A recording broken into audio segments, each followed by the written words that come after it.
Sahal, Kanenhariyo, Wet'suwet'en wage. Taidalega ninda wage no. Sahal, I'm Kanenhariyo, and I'm Bear Clan, and I live in Taidalega, and I'm the war chief here.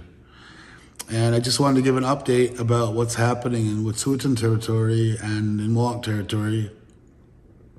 So I've been following along on social media and communicating back and forth with the Wet'suwet'en. And I just wanted to say, like, it's very upsetting to see that the RCMP are still being used to remove their hereditary governance and their hereditary chiefs from their own lands and territory while they defend and protect it as they're rightfully and obligated to do so. It's a travesty that those individuals feel that they have a moral or ethical right to go and do so. And I hope that when the genocide charges do fall upon Canada, that those individual officers that were involved in those removals and arrests, that they're included in those trials, and that they're put on trial in Geneva as well. And I hope to see that they get put in prison. So I wanted to give a little update. My understanding is that Chief Sahal of the Wet'suwet'en, he was arrested a few days ago as he was attempting to travel into his territory and to escort some of his people into other parts of other territory that they have that is currently being occupied illegally and being devastated by a company, a pipeline development company, CGL, Coastal GasLink. From what I understand, a few days ago, Sahal, one of the hereditary chiefs of Wet'suwet'en, he's Wet'suwet'en clan, was traveling, escorting some people into a portion of their territory and his own, and I believe they were headed there to evict Coastal GasLink company in an area where they've got to set up a bunch of equipment, and they were had a lot of damage to the environment there. And as they were traveling there, Coastal GasLink placed a big truck in the road so they couldn't pass, and effectively blocked them from being able to go and travel into their own territory. And so they said, well, I guess we'll wait here until you leave. And so they set up a little makeshift camp and stayed. And I think it was a few days, maybe it might have been even 4 days, that they were there waiting them out. And then the RCMP came and arrested them. And I believe that they were all Fire Clan people, though, with Wet'suwet'en, the Fireweed clan. And it was those people that were all together. And so they had the right to be there as their land and in their territory, in their country outside Canada. And the RCMP took them away. And from what I understood, they released others right away, fairly quickly. But Sahal, they held him overnight and then brought him before a bail judge. And I suspect they were trying to have him be released with a bunch of conditions that he would agree to. And from what I understood, he didn't sign any. He wouldn't agree to sign their papers or wouldn't agree to sign their conditions, and so they held him longer. But from what I understand, he's now been released and he's no longer in their custody. I haven't had a chance to speak with him. I intend to give him a call probably tomorrow morning and just see how things are or whatever. So there's been a great deal of people who've been contacting us and contacting me and asking about what sort of plans there might be for solidarity action or a movement or people wanting to do things. And I've gotten a number of calls. And so I've been thinking about this a great deal, and as it's been brought up to me. And as a war chief, my responsibility is to make sure that people are safe and to go into work and to help them. And when there's a calamity, when there's a problem, or something that's been brought upon them. And so, in this case, I feel like it's important that people understand that they have the right to be outraged. And if they seek to take action to do something in response or in solidarity, that our people have the right to do so. We're all free individuals, and so they shouldn't be waiting around for some leader to say, okay, now it's time, we're going to make an action, we're going to do something. I think it's very important that people feel that they have the right, if they're outraged or they're angered or they're whatever, emotional about it, to take action and to make a movement. We begin to forge a relationship, a strong political and spiritual relationship with the Wet'suwet'en people over the last few years, and they came here and into our territory, and we sang and danced and ate with them, and they traveled to Kanenhariyo and the same there, and we've had ongoing relations. In fact, there's been some of our people, Mohawks and Onondaga people, have actually traveled to the Wet'suwet'en territory and assisted them in driving out some of the RCMP and helping them in protecting their territory and their lands. And many people don't know this, but there's been a few political relationships been built, and children that have been born as a result of those relationships and a binding of our nations. And so those things are happening, and I encourage them to continue to happen. Maybe there'll be new, maybe we'll have some more babies, and maybe that's a nice thing. So but I want people to know that it's up to them what they want to do.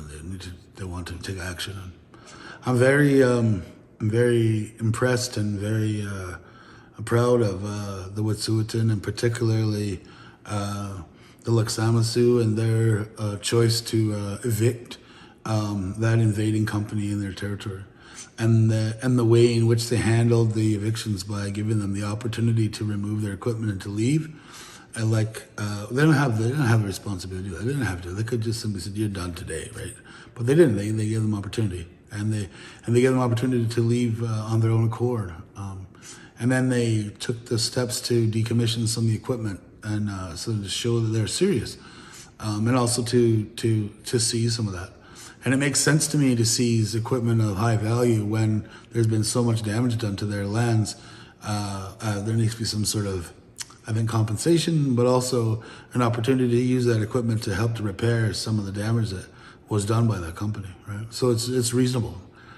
And so I've been thinking about that and thinking about how to act in unison and in solidarity with the Wet'suwet'en, and in getting them clan and what they done by removing that company from their part of the territory and their clan lands, and to begin to occupy and put some cabins up and to follow their tradition and to use their culture as the way in which they guided them forward, and bringing their hereditary leaders to come there to put the ceremonies through needed, and then populating their territory. And I think that that's very important, and I would encourage our people, the Kanenhariyo and Ungwahumwe, that as acts of solidarity and acts of unity, that we ought to do the same. I don't know that necessarily that blocking roads or bridges or trains at this time is the only way forward. I mean, I see that that's happening, and I'm sure it'll happen more. And who knows? I might be involved in one of those in the future too. I don't know. We'll see. But I've really been thinking a lot about the value of taking responsibility over the management of our lands, and disregarding these illegal elected band councils who are usurping our rights and claiming that they have the jurisdiction and the authority when they don't. And so I'm very impressed with the actions of the leadership of the Wet'suwet'en people and their people in general, and the steps that are taken forward. And I would encourage the other Kanenhariyo people and the Ungwahumwe to do the same. That we have a great deal of territory.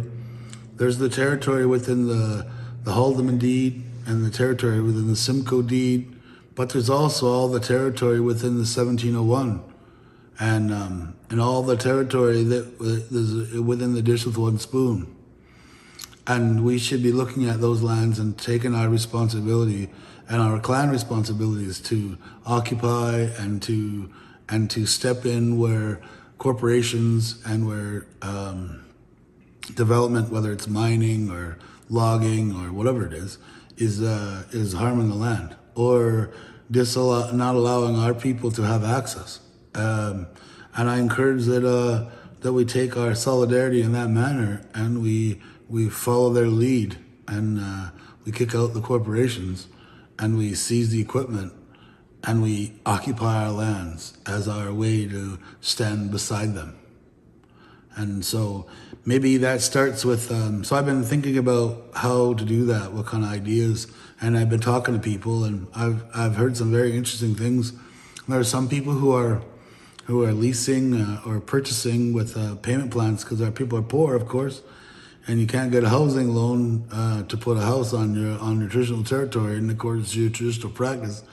But you can finance an Amish shed or one of those small tiny houses and make a monthly payment on it, and you can purchase one of those and you can put it on your territory and you can move into them, and sometimes maybe you're going to need multiple ones. Maybe you need one for a kitchen house, a eating hall, and one for a bathhouse, and then a number of them for sleeping quarters. You could do that. There's no reason why you couldn't.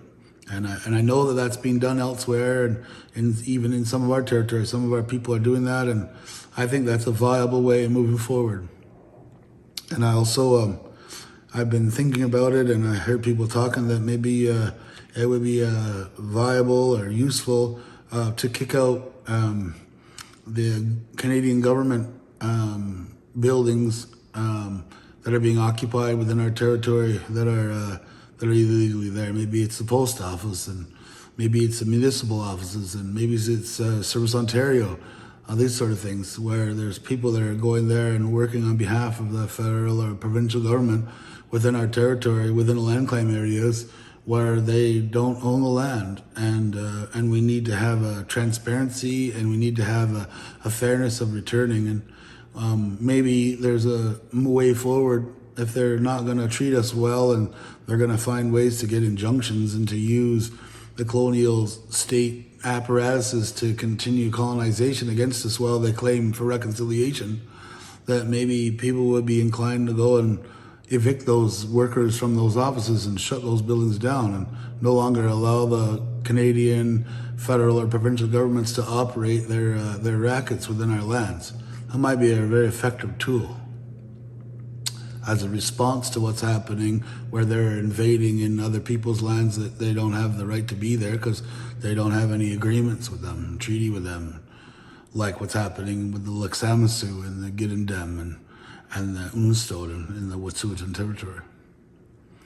Another thing that I've been thinking about a lot is that we have a huge shortage of housing, and there's a great deal of our women, single moms, and single dads, but more so it's been brought to my attention about single mothers with our children who are our descendants, are our people. They're the ones that have a right to the land that was set aside for them.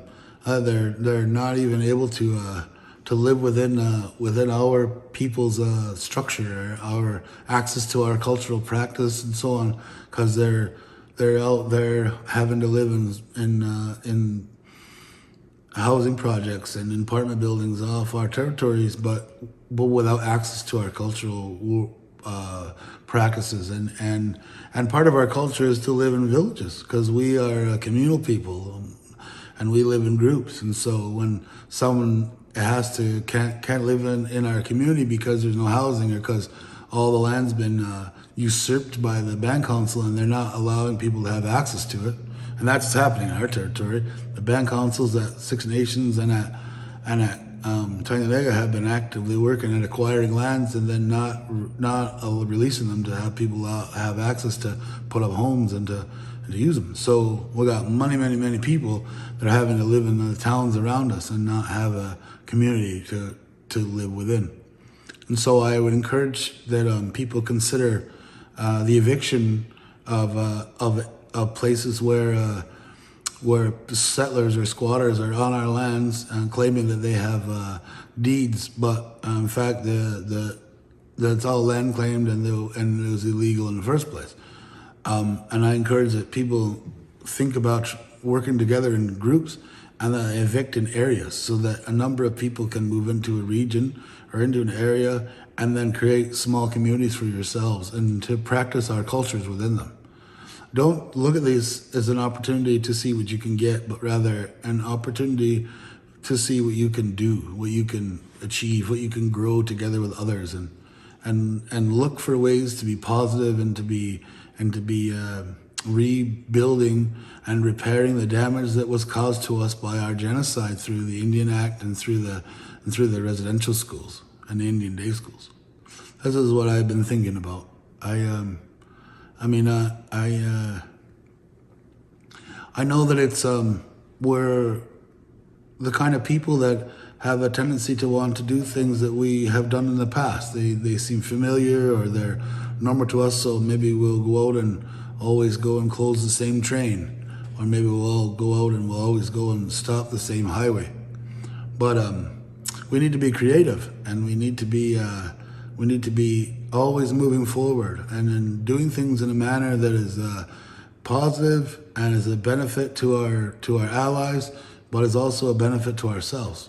And it was one of the criticisms that I got about the tracks, about when we closed the tracks down, that many people didn't feel like there was a benefit to us. It was a huge burden on our nation to have all those trains and highways closed because there was a number of them, but there was not a lot of return for us. And so I don't see it that way because I seen what it did in terms of invoking a national spirit amongst our people and rekindled relationships and communication between our nations and between our communities. And it absolutely strengthened and built bonds between ourselves, the Mohawks, and the Wet'suwet'en. And so I see all of those as benefits.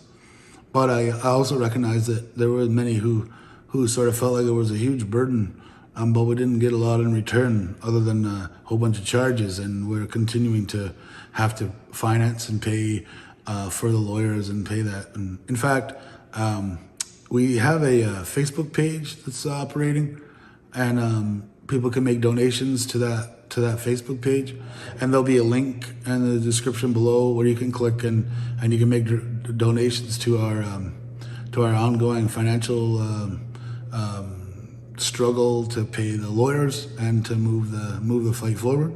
I don't want to see that we end up losing the court battle, not because we're wrong, but because out of attrition and not having the finances to be able to keep it moving forward.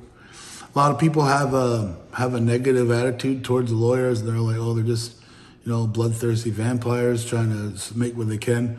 But our legal team, in fact, aren't at all, and they've been paid very little for the amount of work that they've done. And I'm very, very thankful in their commitment to the fight.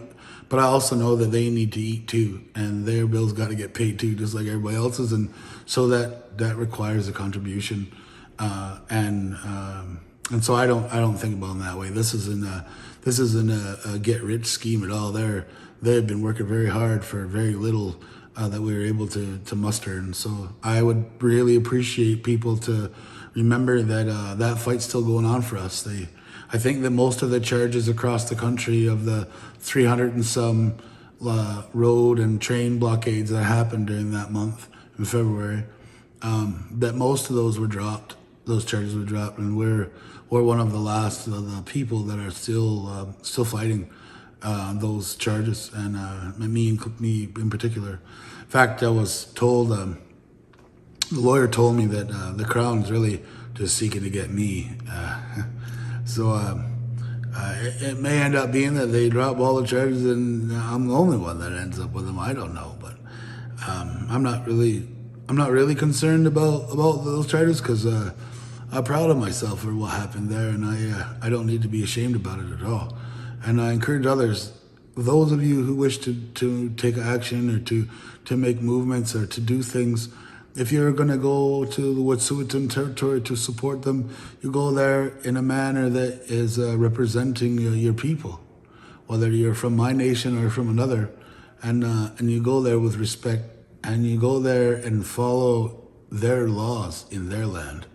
Don't go there thinking that you're going to follow Canadian law in their land, because that's wrong. And follow the customs of their people.